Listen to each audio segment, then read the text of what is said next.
Hello दोस्तों, स्वागत है आपका अपने चैनल यूपी स्टडी पॉइंट में एक बार फिर से। तो दोस्तों, जितने भी स्टूडेंट हैं पॉलीटेक्निक फोर्थ सेमेस्टर में लगभग यहाँ पर ब्रांच में दोस्तों एक कॉमन सब्जेक्ट है जो कि है एनर्जी कंजर्वेशन। और लगातार आप लोगों के दोस्तों कमेंट्स आ रहे थे कि सर एनर्जी कंजर्वेशन पर आप मोस्ट इम्पॉर्टेंट क्वेश्चंस बता दीजिए जिससे कि हम अपने एग्ज़ाम में बेहतर से बेहतर कर सकें। तो भैया हाजिर हैं आपके लिए लेकर एनर्जी कंजर्वेशन के मोस्ट इम्पॉर्टेंट क्वेश्चन। और ये आपके यूनिट वाइज हम आपको बताएंगे, जितने भी आपके यूनिट्स हैं हर एक यूनिट से किस तरीके के क्वेश्चन आपके एग्जाम में पूछे जाते हैं दोस्तों। ये सारे क्वेश्चंस के बारे में हम डिस्कस करेंगे, तो भैया वीडियो को ज़रूर से एंड तक वॉच करिएगा, तभी आपको पूरे क्वेश्चंस की जानकारी मिलेगी और तभी आप अच्छा परफॉर्म कर पाएंगे। तो चलिए स्टार्ट करते हैं। अगर इससे पहले चैनल पर नए हैं तो सब्सक्राइब कर लें, क्योंकि यहाँ पर सब्सक्राइब करने में आपका कुछ भी जाने वाला नहीं है। लेकिन अगर सब्सक्राइब करेंगे तो दोस्तों आने वाली वीडियोस की जो नोटिफिकेशन है वो ज़रूर से मिलेगा। और आप लोगों को ये क्वेश्चन तो मैं अभी बता रहा हूँ, लेकिन जैसे ही आपके एग्ज़ाम नज़दीक आएंगे उसके पहले पहले हम आपके ये सभी जो कि पेपर होने वाले हैं इनकी मैराथन क्लास लेके आएंगे, जहाँ पर दोस्तों इन सभी क्वेश्चंस को हम यहाँ पर डिस्कस करेंगे और आपके पूरे नंबर की गारंटी दोस्तों इस चैनल पर है। तो इसके लिए चैनल को सब्सक्राइब कर लीजिए, तभी आपके पास नोटिफिकेशन जाएगा जब हम लाइव वगैरह आएंगे। चलिए स्टार्ट करते हैं आज की वीडियो को और देखते हैं दोस्तों यूनिट फर्स्ट में कितने तरीके के क्वेश्चन और कैसे कैसे क्वेश्चन दोस्तों आपसे पूछे गए हैं। तो पहला ही क्वेश्चन है दोस्तों, निम्न में अंतर स्पष्ट कीजिए। जो कि पहला है भैया प्राथमिक व फिर द्वितीयक ऊर्जा, जिसे हम बोलते हैं प्राइमरी एंड सेकेंडरी एनर्जी। तो काफ़ी ज़्यादा आपका ये रहता है कि सर आप हिंदी में ही बताते हो, इंग्लिश में नहीं बताते हो। तो भैया अगर आप इंग्लिश मीडियम के हैं तो आप देख लीजिए, हम इसे बोलते हैं दोस्तों प्राइमरी एनर्जी और दूसरी को बोलते हैं सेकेंडरी एनर्जी। तो यहाँ से पूछ रहा है difference between the following primary energy and secondary energy, प्राथमिक और द्वितीयक ऊर्जा में अंतर स्पष्ट कीजिए। और इसी में ही दोस्तों पूछता है परंपरागत और गैर परंपरागत ऊर्जा, जिसे हम इंग्लिश में बोलते हैं रेन्यूएबल एनर्जी और एंड नॉन रेन्यूएबल एनर्जी। तो ये आप यहाँ पर देखिए, पहला ये दोनों क्वेश्चन दोस्तों मोस्ट इंपॉर्टेंट क्वेश्चन हैं। और मैं आपको गारंटी देता हूँ दोस्तों, इन दोनों क्वेश्चंस में एक क्वेश्चन आपको ज़रूर से आपके प्रश्न नंबर 1 में देखने को मिलेगा।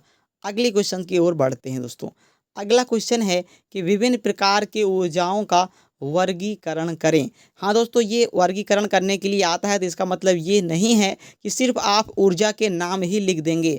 आपको ऊर्जा के नाम के बाद भी दोस्तों 1 से 2 लाइन एक्सप्लेनेशन करना पड़ेगा, तभी आपको पूरे 5 मार्क्स मिलेंगे। तो यहाँ पर इंग्लिश में से बोलते हैं हम explain different types of energy. कितनी टाइप्स की एनर्जी होती हैं ये आपको बेहतर तरीके से दोस्तों एक्सप्लेन करना है। जैसे आप गैर परंपरागत या फिर परंपरागत ऊर्जा बता रहे हैं, इसी तरीके से आप प्राइमरी एनर्जी सेकेंडरी एनर्जी बता रहे हैं, तो थोड़ा थोड़ा दोस्तों उसके बारे में आप डिस्कस भी करेंगे, तभी आपको पूरे नंबर मिलेगा। अगला दोस्तों क्वेश्चन जो कि है कि वैश्विक ईंधन रिजर्व को समझाइए, एक्सप्लेन ग्लोबल एनर्जी रिजर्व। ये क्या होता है दोस्तों, इस पर टिप्पणी लिखने का क्वेश्चन आता है, या फिर इस तरीके से विस्तार में भी पूछता है कि वैश्विक ईंधन रिजर्व क्या होता है, इसको विस्तार में आप समझाइए। तो भैया ये क्वेश्चन आप जरूर से तैयार करके जाएंगे। चलिए आगे बढ़ते हैं दोस्तों अगले क्वेश्चन की तरफ, जो कि है हमारे यूनिट नंबर 2 से। पहला ही क्वेश्चन दोस्तों आपका अधिनियम है, जो कि ये चैप्टर ही दोस्तों पूरा आपका अधिनियम पर आधारित है। तो भैया अधिनियम है तो अधिनियम तो पूछा ही जाएगा। तो पहला ही क्वेश्चन है कि ऊर्जा अधिनियम 2001 को समझाइए व 2010 में हुए संशोधन की व्याख्या कीजिए। ऊर्जा अधिनियम 2001 को समझाइए व 2010 में हुए संशोधन की व्याख्या कीजिए। इंग्लिश में हम इसे बोल सकते हैं explain energy conservation act 2001 and comment on the amendment in 2010। ये आपको यहाँ पर बताना दोस्तों, 2001 का जो अधिनियम है ऊर्जा अधिनियम, वो आपको अच्छी तरीके से समझाना है। अगला क्वेश्चन दोस्तों ये मोस्ट इंपॉर्टेंट क्वेश्चन है, जो कि है स्टार रेटिंग से आप क्या समझते हैं और विभिन्न सामानों पर स्टार रेटिंग समझाइए। भैया स्टार रेटिंग जब भी आप जाते हैं, कोई भी आप सामान लेते हैं एनर्जी वाला, जैसे कि आप फ्रिज लेने गए, आप कूलर ले रहे हैं, इस तरीके की अगर आप चीज़ें ले रहे हैं, तो दोस्तों उसमें आप स्टार देखते हैं कि भैया 5 स्टार है कि 6 स्टार है, 4 स्टार है, कितने स्टार इसको मिले हुए हैं। तो वही पूछ रहा है भैया स्टार रेटिंग से आप क्या समझते हैं और विभिन्न सामानों पर स्टार रेटिंग को समझाइए। What do you mean by star rating, explain different types of star rating in products. तो प्रोडक्ट में कितने प्रकार के स्टार रेटिंग्स होते हैं, ये सभी आपको बताने हैं दोस्तों। ये आपका हो गया दोस्तों अगला यूनिट की ओर बढ़ते हैं दोस्तों, यूनिट नंबर 3, जिसमें पहला ही क्वेश्चन है कि वितरण प्रणाली में होने वाली हानियों की व्याख्या कीजिए। Explain losses in distribution system. Explain losses in distribution system. अगला क्वेश्चन है शक्ति गुणक को कैसे सुधारेंगे। How can you improve power factor. दोस्तों पावर फैक्टर का एक क्वेश्चन आएगा ही आएगा, तो ये क्वेश्चन ज़रूर से तैयार करके आप जाएंगे। अगला क्वेश्चन है निम्नलिखित पर टिप्पणी लिखिए। Comment on the following. पहला है अनुमत भार। दोस्तों बहुत ही ज़्यादा ये इम्पॉर्टेंट है।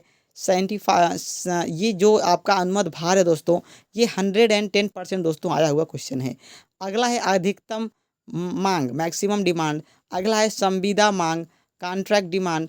अगला है मासिक न्यूनतम भार, मंथली मैक्सिमम चार्ज। तो इन सभी को ज़रूर से आप अच्छे तरीके से पढ़ेंगे और दोस्तों इन पर आपको अच्छे तरीके से पढ़ के जाना, और ये क्वेश्चन आपको सारे आपके सब्जेक्ट में दोस्तों मिलेंगे। अगला क्वेश्चन है विद्युत सप्लाई सिस्टम से आप क्या समझते हैं। एकल रेखीय आरेख द्वारा समझाइए। दोस्तों इसका आरेख बनाने के लिए आता है, तो ये आप ज़रूर से तैयार करेंगे। इसे बोलते हैं इंग्लिश में what do you mean by electric supply system, explain with the help of signal. ये आपका हो गया।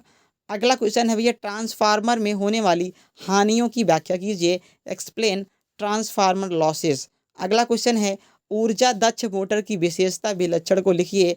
Right feature and characteristics of energy efficient Motors. ये आपसे यहाँ पर पूछा है। अगली यूनिट की तरफ बढ़ते हैं दोस्तों, यूनिट नंबर 4, जिसमें है पहला कि विभिन्न प्रकार के भाप संपीड़न को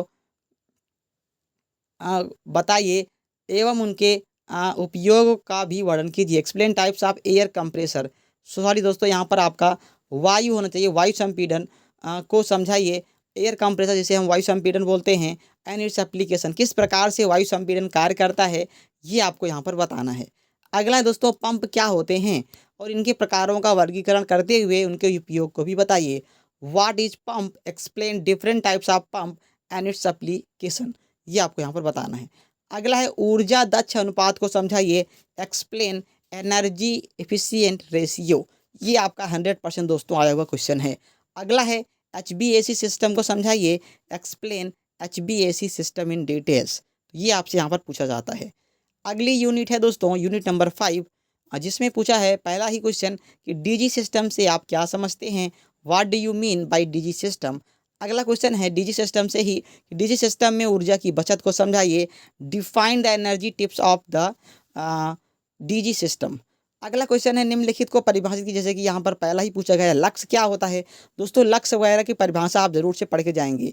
ल्यूमेन क्या होता है, ज्योति दक्षता क्या होती है, इन सभी परिभाषाओं को आप याद जरूर से कर लेंगे। अगला है विभिन्न प्रकार के लैंपों को समझाइए एवं उनकी विशेषताओं का वर्णन कीजिए। Explain different types of lamp and its feature. तो ये आपके दोस्तों यूनिट नंबर 5 का क्वेश्चन हो गया है। तो इतने क्वेश्चन आपके यूनिट नंबर 5 तक हैं। पहले आप दोस्तों इन क्वेश्चंस को तैयार करिए। ये आपका पार्ट 1 वीडियो है। अभी आपको नेक्स्ट पार्ट 2 वीडियो मिलेगा, जिसमें आपके यूनिट 6 से लेके यूनिट 10 या फिर यूनिट 11 तक के सारे क्वेश्चंस मिलेंगे। तो थोड़ा थोड़ा तैयार करिए, अभी आपके पास समय है दोस्तों, तैयार ज़रूर से करिए। ये मैं आपको एक मान लीजिए कि आपको मैं ये टॉपिक दे रहा हूँ कि भैया आपको जल्दी जल्दी पढ़ना है, क्योंकि अभी आपके एग्ज़ाम भी नज़दीक आ रहे हैं, या फिर आप इसे चैलेंज के रूप में भी ले सकते हैं। तैयार करिए और नेक्स्ट वीडियो आपको पार्ट 2 मिलेगा, जिसमें आपको यूनिट 6 से लेके यूनिट 11 या फिर 12 तक के सारे क्वेश्चन आपको मिलेंगे। चलिए दोस्तों मिलेंगे नेक्स्ट वीडियो में, तब तक के लिए जय हिंद, वंदे मातरम।